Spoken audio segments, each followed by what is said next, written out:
بسم الله الرحمن الرحیم. السلام علیکم ملګرو. نقیب یوسفزی یم.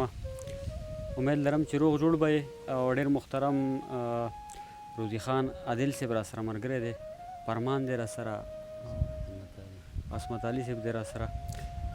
ډېره زیاته مننه عادل صاحبو چې موږ له مو په دومره مصروفیاتو کې وخت راکړو.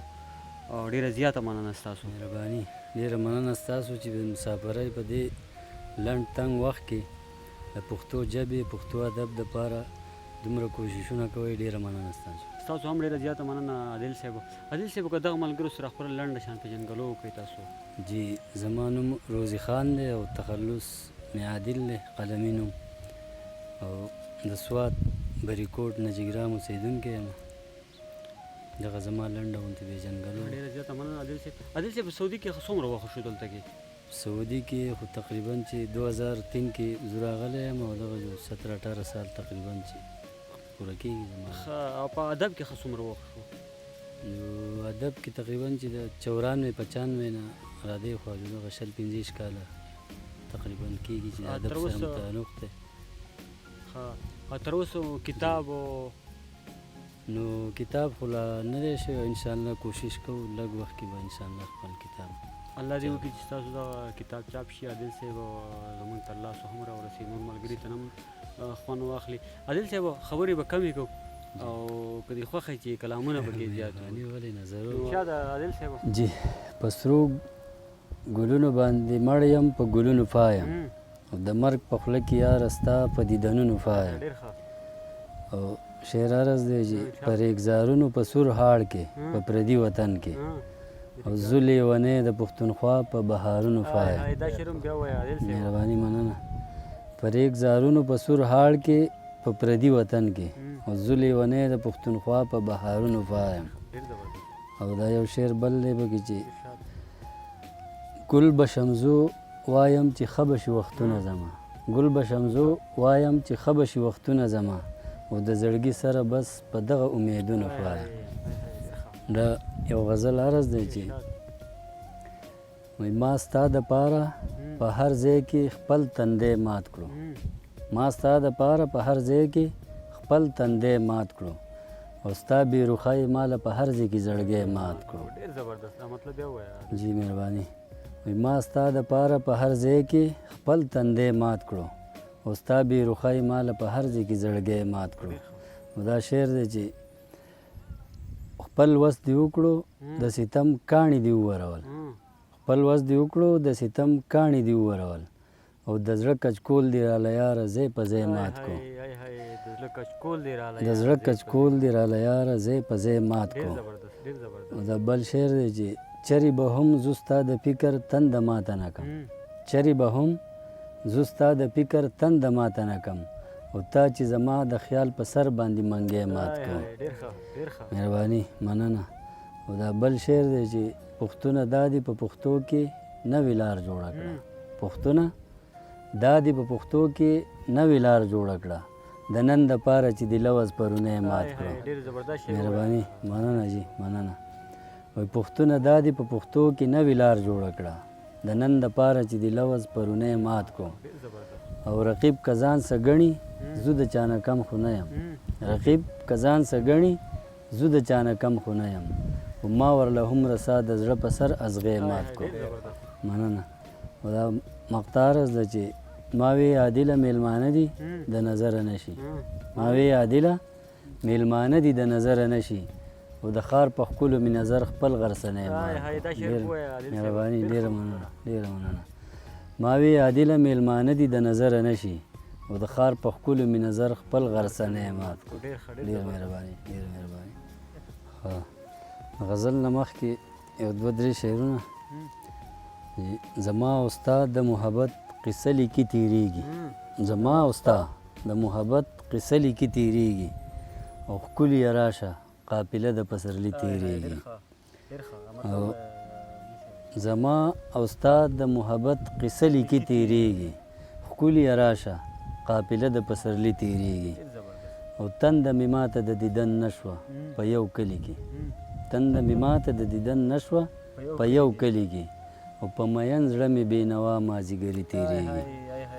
ډېره مننه. دا بل شعر دی چې بې نیازه یاره ستا د ګل حسن په تمه تمه، بې نیازه یاره ستا د ګل حسن په تمه تمه، په ما وختونه د ځوانۍ ازغي ازغي تېرېږي. مهرباني. بې نیازه یاره ستا د ګل حسن په تمه تمه، په ما وختونه د ځوانۍ ازغي ازغي تېرېږي. دا یو غزل عرض دی ستا په فرمایش. خدایه د مینې د الزام نه به ځان څه وساتم، خدایه د مینې د الزام نه به ځان څه وساتم، چې لیونی شوم نو د جام نه به ځان څه وساتم. مهرباني. خدایه د مینې د الزام نه به ځان څه وساتم، چې لیونی شوم نو د جام نه به ځان څه وساتم. او دا شعر عرض دی پکې چې دلته په هر قدم قتلیږي ارمانونه زما، دلته په هر قدم قتلیږي ارمانونه زما، او د دې قاتل نظام نه به ځان څه وساتم. ډېر مننه. دلته په هر قدم قتلیږي ارمانونه زما، او د دې قاتل نظام نه به ځان څه وساتم. او جانانه زو اجل نیولی پکې حسین خلم، جانانه زو اجل نیولی پکې حسین خلم، او جانانه زو اجل نیولی پکې حسین خلم، استاد د خورو زلفو د دام نه به ځان څه وساتم. مهرباني. ډېره مننه. جانانه زو اجل نیولی پکې حسین خلم، استاد د خورو زلفو د دام نه به ځان څه وساتم. او دا بل شعر د عظمت علي ته ډالۍ وي چې وخت او جانان چې در سره دواړه ملګري شولو، وخت او جانان چې در سره دواړه ملګري شولو، رقیب ستا د انتقام نه به ځان څه وساتم. مهرباني. ډېره مننه. او شراب کباب چې پکې دي د سرودونو سره، شراب کباب چې پکې دي د سرودونو سره، یاره د دې رنګین ماښام نه به ځان څه وساتم. مهرباني. ډېره مننه. دا مقطع عرض ده چې عادله دا مې د ارمان د خاپیرو کلی دی، عادله دا مې د ارمان د خاپیرو کلی دی، او سر پېشیندم د نجګرام نه به ځان څه وساتم. مهرباني. ډېره مننه. مهرباني. عادله دا مې د ارمان د خاپیرو کلی دی، سر پېشیندم د نجګرام نه به ځان څه وساتم. ډېره مننه. ډېره مهرباني. دا یو غزل دی چې مطلع عرض ده. داسې ښکارېږي چې سینګار درله بهار کړی دی، داسې ښکارېږي چې سینګار درله بهار کړی دی، دومره غورځنګ چې دی په حسن کې خمار کړی دی. مهرباني. داسې ښکارېږي چې سینګار درله بهار کړی دی، دومره غورځنګ چې دی په حسن کې خمار کړی دی. او مونږ د هغوی په جدایۍ باندې خفه ولی شو، مونږ د هغوی په جدایۍ باندې خفه ولی شو، چا چې زمونږ په وحدت باندې الغار کړی دی. مهرباني. ډېره مهرباني. ډېره مننه. مونږ د هغوی په جدایۍ باندې خفه ولی شو، چا چې زمونږ په وحدت باندې الغار کړی دی. او ما د خپل سر په بدل غوښتی د ګلونو موسم، ما د خپل سر په بدل غوښتی د ګلونو موسم، او ما په لمبو کې پسرلي ته انتظار کړی دی. ډېره مهرباني.